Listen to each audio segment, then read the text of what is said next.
में आग लगी है और इसी की वजह से ये आग एक्सपैंड होते होते भारी मात्रा में आगे बढ़ती हुई दिखाई दी। उद्योग भवन के पास लगी आग की 3 तस्वीरें हैं आप जो देख रहे हैं। दमकल विभाग की टीम पहुंची और आग पर काबू कैसे पाया गया ये तीनों तस्वीरों में देखकर अंदाजा लगा सकते हैं। पहली तस्वीर उद्योग भवन के पास जब आग लगी थी तो उस वक्त धू ऐसा लग रहा है अंदर अलाव जल रहा हो। बिल्डिंग के अंदर की तस्वीरें आप देखें कैसे खिड़कियों से आग की लपटें आते हुए दिखाई दे रही और फिर उसके बाद दमकल विभाग की टीम मौके पर पहुंची तो क्रेन पर चढ़कर आग को बुझाया गया। ऊपर हवा में आप काले गुबार को देख सकते हैं, धुआं काले गुबार की तरफ से पूरा इलाका कहीं ना कहीं उसी तरीके का होता हुआ दिखाई दे रहा है। और तीसरी तस्वीर में आप देख सकते हैं कि आग को बुझा लिया गया है। दमकल विभाग की गाड़ियां मौके पर मौजूद हैं। तो आग कितनी भीषण थी इन तस्वीरों को देखकर अंदाजा लगाया जा सकता है।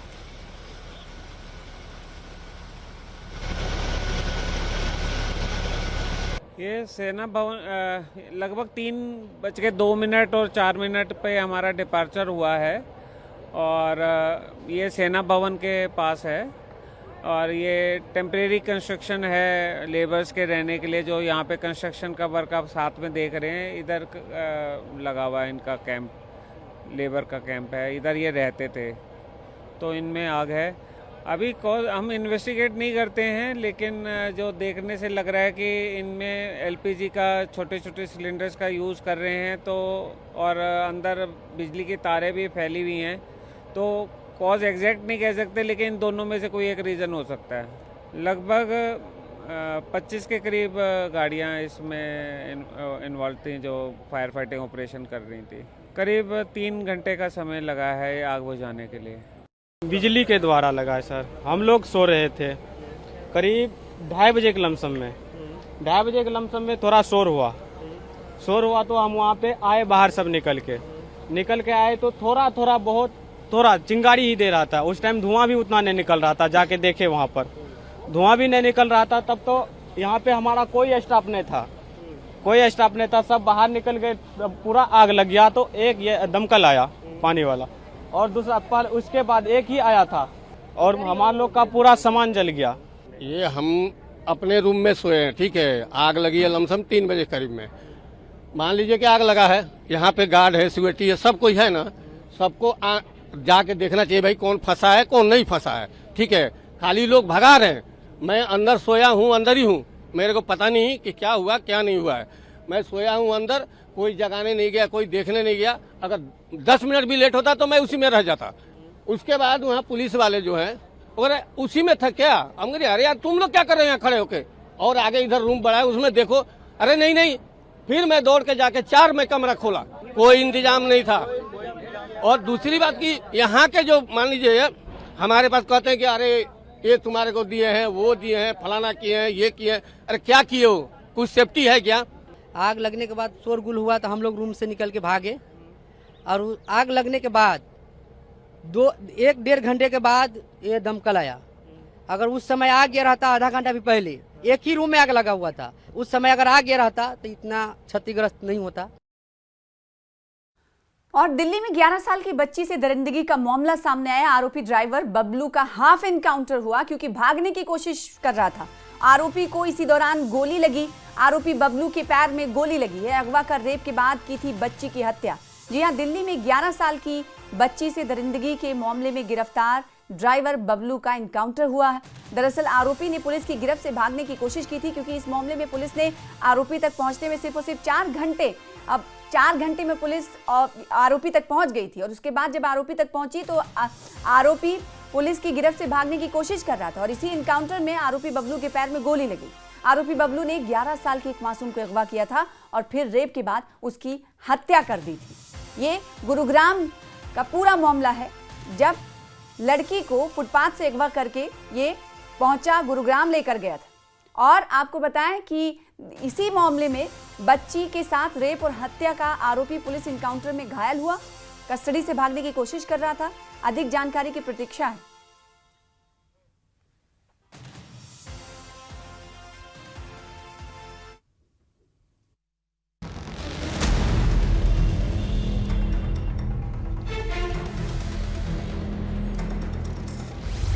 गुब्बारे वाली बिटिया भी अब सुरक्षित नहीं। टैक्सी ड्राइवर ने कुचला मासूम का बचपन, जंगल में दफन कर दी मासूम की दुनिया। दिल्ली में गुब्बारे बेचने वाली 11 साल की बच्ची की रेप के बाद हत्या कर दी गई। वो बच्ची कोई बड़ी ख्वाहिशें नहीं रखती थी, उसे महंगे खिलौने नहीं चाहिए थे, उसे बड़े घर का सपना भी नहीं था। वो सड़क के किनारे गुब्बारे बेचकर बस इतना चाहती थी कि अपने माँ बाप के साथ 2 वक्त की रोटी खा पाए। गरीबी ने उसे बहुत कुछ छीन लिया था, लेकिन उसकी मुस्कान जिंदा थी।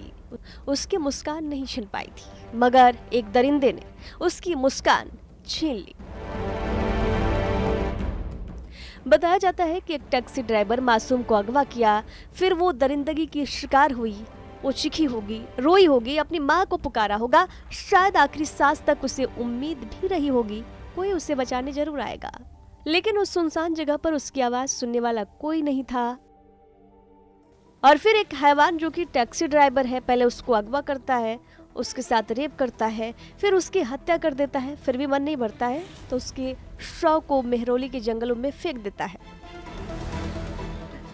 इधर माँ बाप अपनी बेटी को ढूंढते रहे, गुमशुदगी की रिपोर्ट दर्ज कराई, हर गुजरते चेहरे में बेटी की तस्वीर तलाशते रहे। हर आहट पर उन्हें लग रहा होगा कि अब उनकी बेटी जरूर आएगी, दौड़ते हुए आएगी, माँ से लिपट जाएगी। लेकिन उन्हें नहीं पता था कि उनकी बच्ची अब कभी लौट कर नहीं आएगी।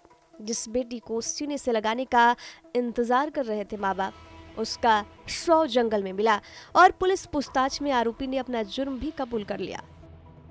बता दें कि 22 जून की सुबह पीड़ित परिवार ने जो पुलिस को सूचना दी, उसके मुताबिक उनकी बेटी को मेहरौली थाना क्षेत्र के सीडीआर चौक से ही अगवा किया गया। आपको बता दें कि पुलिस की तफ्तीश में जो सामने आया है उसके मुताबिक जो आरोपी है उसने सीडीआर चौक से ही 10 साल की नाबालिग को अगवा किया, गुरुग्राम के जंगलों में ले जाकर रेप किया और फिर हत्या करके शव को मेहरौली के जंगल में फेंक दिया गया। जो डिटेल सामने आ रही है उसके मुताबिक जो पीड़ित परिवार है वो फुटपाथ पर ही सोता है, माता पिता दिहाड़ी मजदूर करते हैं और जो बच्ची है वो गुब्बारे आदि बेचने का काम सड़क पर करती है। और सुबह का वक्त था जब लड़की को यहीं से अगवा किया गया और इस हैवानियत को अंजाम दिया। आपको बता दें कि पुलिस ने घटना के सामने आने के बाद इलाके के सीसीटीवी फुटेज खंगाली और आरोपी को पश्चिमी दिल्ली से गिरफ्तार कर लिया गया।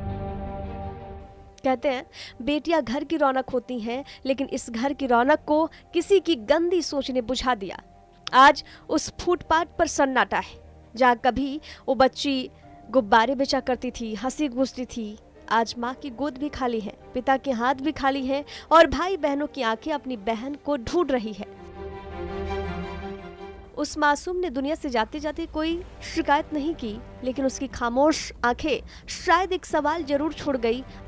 आखिर कब तक बेटियां दरिंदों का शिकार होती रहेंगी? कब तक किसी माँ की गोद उजड़ती रहेगी? कब तक किसी पिता के सपने यूं ही दफन होते रहेंगे? और कब तक मासूम बचपन हैवानियत के हाथों कत्ल होता रहेगा? क्योंकि इस बार सिर्फ एक बच्ची की हत्या नहीं हुई है, इस बार इंसानियत का बचपन मर गया और एक माँ की पूरी दुनिया उजड़ गई। Bureau report, news 18 Delhi NCR. CM Rekha Gupta के निर्देश पर स्वास्थ्य विभाग में दवाओं, सर्जिकल सामग्री और चिकित्सा उपकरणों की खरीद और फरोख्त में गड़बड़ी की जांच तेज कर दी गई है। भ्रष्टाचार निवारण अधिनियम के तहत महानिदेशक स्वास्थ्य सेवाएं डॉक्टर वत्सला अग्रवाल और उप नियंत्रक लेखा नीरज चोपड़ा के खिलाफ एफआईआर दर्ज की गई।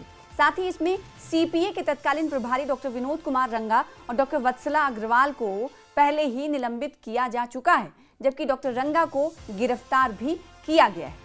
तो हेल्थ डिपार्टमेंट में गड़बड़ी के मामले में जांच तेज होती हुई दिखाई देती है।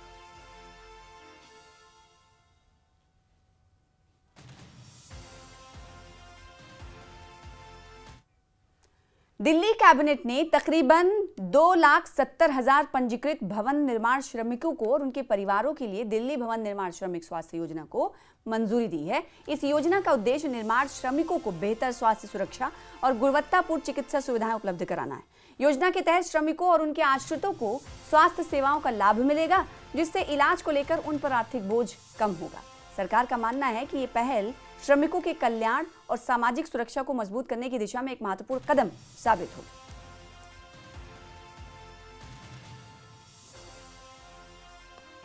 नई दिल्ली में एनडीएमसी ने मानसून के दौरान जन सुरक्षा, सुचारू यातायात और सड़क सुरक्षा को ध्यान में रखते हुए बड़ा फैसला लिया है। एनडीएमसी ने 1 जुलाई से 30 सितंबर 2026 तक सड़क कटाई यानी रोड कटिंग पर पूर्ण प्रतिबंध लगाने की घोषणा की है।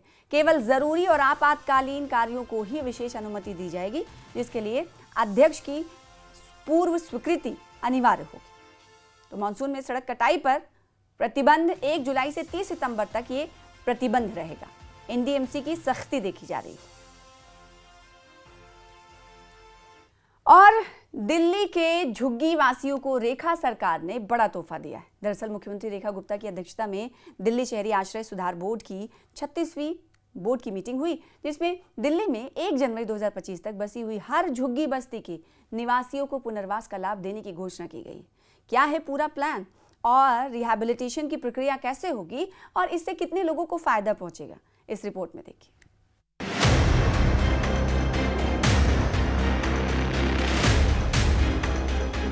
अब पक्के मकानों में बदलेंगी झुग्गियों की दीवारें।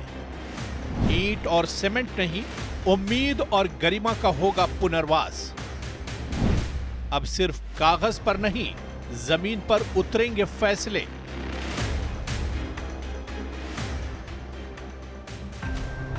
दिल्ली, जहां एक तरफ गगनचुंबी इमारतें आसमान छू रही हैं, तो वहीं दूसरी तरफ लाखों परिवार झुग्गी झोपड़ियों में अपनी जिंदगी बसर कर रहे हैं। दिल्ली जो चांद की तरह खूबसूरत लगती है, उसी चांद में ये झुग्गियां एक दाग के समान लगते हैं।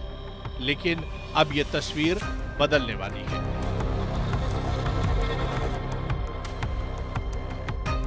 दरअसल दिल्ली की मुख्यमंत्री रेखा गुप्ता के नेतृत्व में दिल्ली शहरी आश्रय सुधार बोर्ड की 36वीं बैठक हुई, जिसमें दिल्ली में बसी सभी झुग्गी बस्तियों के निवासियों को अब पक्के आवास और पुनर्वास योजना का लाभ दिया जाएगा, जिसके पात्र में 1 जनवरी 2025 तक अस्तित्व में आई हर झुग्गी बस्तियां होंगी।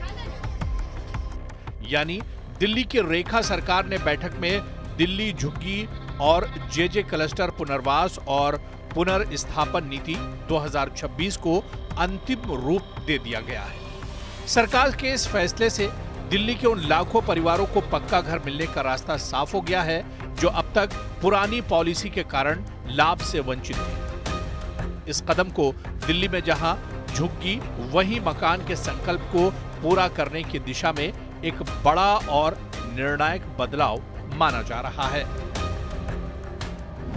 सरकार के इस फैसले के अनुसार 1 जनवरी 2025 तक बसी सभी झुग्गियां इस योजना के दायरे में आएंगी, जिसमें पुनर्वास में वैकल्पिक आवास के साथ साथ कई अन्य सुविधाएं मौजूद होंगी। साथ ही अगले 45 दिनों के अंदर कम से कम 5 क्लस्टरों के लिए टेंडर शुरू करने के निर्देश भी दिए गए हैं। वहीं दूसरी तरफ सरकार ने लक्ष्य रखा है कि पब्लिक प्राइवेट पार्टनरशिप मॉडल के तहत टेंडर जारी किए जाएं, ताकि काम युद्ध स्तर पर पूरा हो सके। हालांकि सरकार के इस फैसले से करीब 4 लाख परिवारों को फायदा मिलेगा। बता दें कि गत 16 जून को केंद्रीय गृह एवं सहकारिता मंत्री अमित शाह की अध्यक्षता में उच्च स्तरीय समीक्षा बैठक में दिल्ली स्लम एवं जेजे क्लस्टर पुनर्वास एवं पुनर्स्थापन नीति 2026 को अंतिम रूप दे दिया गया था। वहीं इस नीति के लागू होने से दिल्ली के झुग्गीवासियों के जीवन स्तर में सुधार लाने का रास्ता साफ हो गया है। हालांकि पहले पुरानी कट ऑफ तारीख की वजह से कई बस्तियां बाहर हो जाती थी। अब सरकार ने कट ऑफ को 10 साल आगे बढ़ा दिया है। ये फैसला उन हजारों परिवारों को इंसाफ दिलाएगा जो पिछले दशक में दिल्ली आए और बस गए। मैडम, हम तो ये चाहेंगे कि जो दिल्ली की ये झुग्गियां हैं, जितनी जल्दी हम लोगों को नरकीय जीवन से निजात मिल सके उतना बढ़िया है। यहाँ पे जैसे जन शौचालय है, उनकी कोई सुविधा नहीं है, ठीक है, टूटे फूटे हैं, गलियाँ छोटी हैं, बच्चों को खेलने के लिए कोई पार्क नहीं है। बच्चे हमारे जो है जिनको हम पढ़ाना भी चाहेंगे ना, तो यहाँ पर क्या है, आवारागर्दी करना ज़्यादा सोचते हैं वो लोग, क्योंकि हम लोग सुबह निकल जाते हैं, शाम को आते हैं काम पे से, ना तो हमारे पास इतना पैसा है जो कि हम उनको ट्यूशन वगैरह लगा सकें। आप बताइए क्या नाम है आपका? मुकेश कुमार। क्या करते हैं आप? मैं ड्राइवरी करता हूँ। ड्राइवरी करते हैं। कितने साल हो गए इन झुग्गियों में रहते हुए? मेरे को हो गया 18 साल करीब करीब। 18 साल हो गए। सबसे पहले बताइए कि यहाँ की जिंदगी जो है उसको आप कैसे देखते हैं? कठिनाइयाँ हैं या आसान है यहाँ पर रहना? यहाँ पे रहते हैं तो फिलहाल कठिनाई तो है, पर काम करने वाले के लिए थोड़ा आसान है कि कम हुआ। इस हिसाब से फिर सरकार को करना चाहिए ना कि मतलब फैसिलिटी देना चाहिए। इतनी दूर जाते हैं लोग, सरकार कह रही है कि सुविधा लाभ उठा पाएंगे सारे लोग, सुविधा भी देगी, ऐसा सरकार का दावा तो हमें तो यही मिल रहा है ना। झुग्गी के बदले अगर जो मकान देता है तो अगर हमको एंड में कहीं कोने में जाकर फेंक देगा तो हम थोड़ी ना एडजस्ट कर पाएंगे। हम कहाँ 12,000 रुपये 15,000 रुपये महीना कमाने वाले, हम तो 4,000-5,000 रुपये किराए दे देंगे अगर, जो फिर क्या फायदा होगा। दिल्ली में केंद्र से लेकर राज्य सरकार इस योजना को लागू करने और धरातल पर उतारने के लिए तैयार है। ये फैसला न सिर्फ मानवीय है बल्कि व्यवहारिक भी है। दिल्ली की बढ़ती आबादी और शहरी गरीबी को देखते हुए सरकार ने वास्तविकता को स्वीकार किया है। इस योजना के तहत हर कॉलोनी में आंगनवाड़ी केंद्र, आधुनिक स्कूल, स्वास्थ्य केंद्र और